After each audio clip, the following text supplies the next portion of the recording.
आज पढ़ेंगे कोलोरॉस लॉ। ठीक है,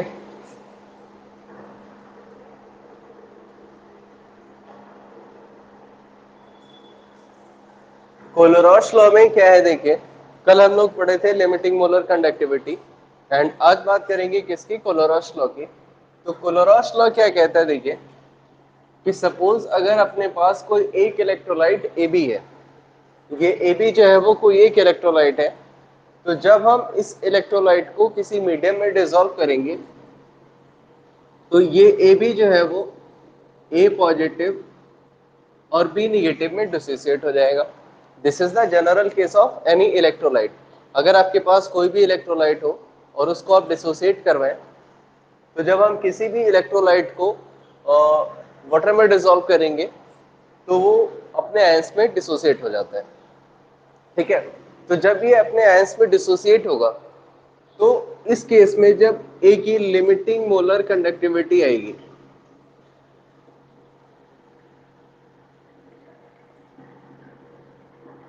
ठीक है, लिमिटिंग मोलर कंडक्टिविटी किसकी, ऑफ ए बी, ये जो है वो इक्वल टू होगा किसके,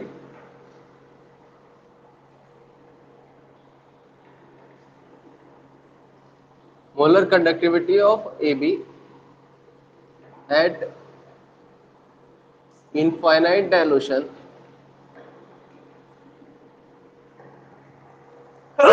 sorry, limiting molar conductivity of AB at infinite dilution will be equal to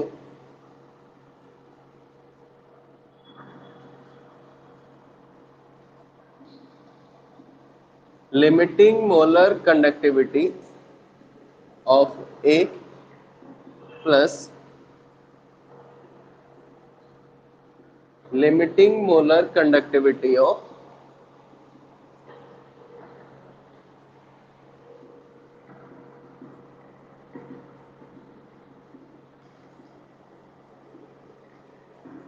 plus।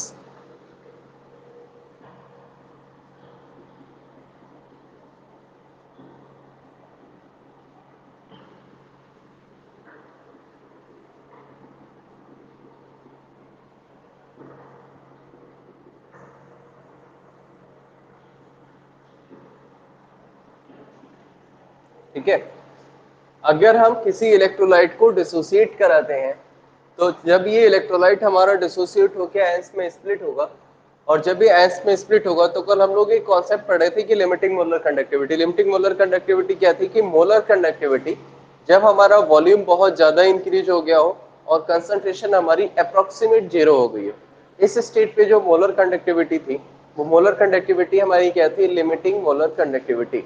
ठीक है, in that case when the volume is very high but the concentration is approximate zero, then in that case what we are telling that कि जो भी हमारी molar conductivity होती है वो क्या हो जाता है, limiting molar conductivity. Considering the same concept, अगर हमने किसी भी इलेक्ट्रोलाइट को डिसोसिएट कराया है, कोई भी इलेक्ट्रोलाइट अगर हमारा डिसोसिएट हुआ है और वो आयंस में स्प्लिट हुआ है, तो अब इस इलेक्ट्रोलाइट की जो लिमिटिंग मोलर कंडक्टिविटी होगी वो इस वाले की लिमिटिंग मोलर कंडक्टिविटी और इस वाले की लिमिटिंग मोलर कंडक्टिविटी दोनों का सम होगी। लिमिटिंग मोलर कंडक्टिविटी को हम कैसे डिनोट करते हैं, लैम्डा एम नॉट, और ये किसका हो गया हमारा ए बी का, lambda M not that is the limiting molar conductivity at infinite dilution of A B will be equal to the limiting molar conductivity at infinite dilution of A ion plus limiting molar conductivity at infinite dilution of B ion. This will be the formula and this statement is accordance to the Kohlrausch law. Kohlrausch law क्या कहता है कि जब आप किसी भी electrolyte को aqueous medium में डिसॉल्व करते हैं तो किसी भी इलेक्ट्रोलाइट को एक्वस मीडियम में डिसॉल्व करने के बाद जो उसकी मोलर कंडक्टिविटी होती है वो मोलर कंडक्टिविटी उसके इंडिविजुअल आयन की मोलर कंडक्टिविटी का सम होती है। यानी अगर हमने AB को डिसोसिएट किया है तो AB की जो रिजल्टेंट मोलर कंडक्टिविटी होगी वो molar conductivity of A and molar conductivity of B का सम होगी। कोई समस्या इससे? समझ में आया?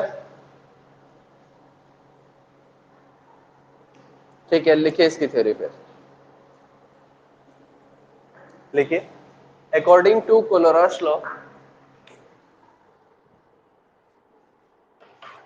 according to Color's law,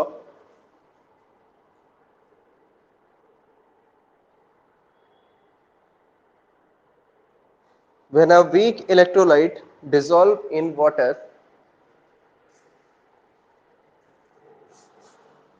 when a weak electrolyte dissolve in water, then at infinite dilution,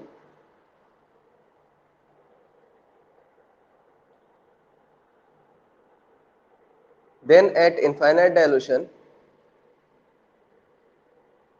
its molar conductivity क्या रह गया भाई? When a weak electrolyte is dissolved in water,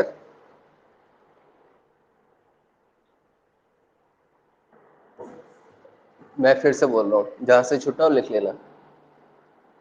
When a weak electrolyte is dissolved in water,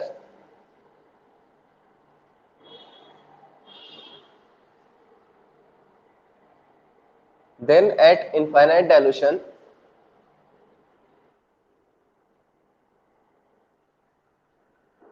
when a weak electrolyte is dissolved in water, then at infinite dilution,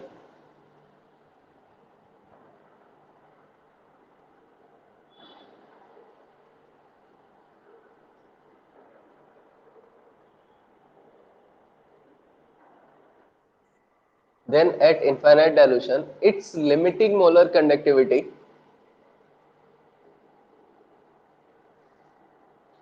then at infinite dilution, its limiting molar conductivity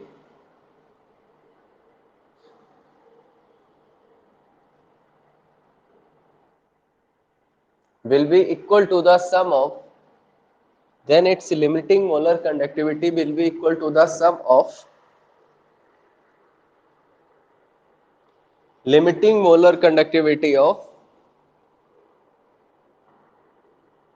then its limiting molar conductivity will be equal to the sum of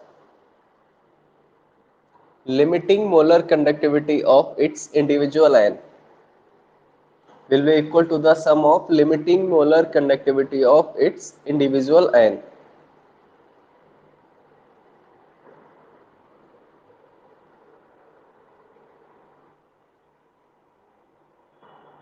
ठीक है,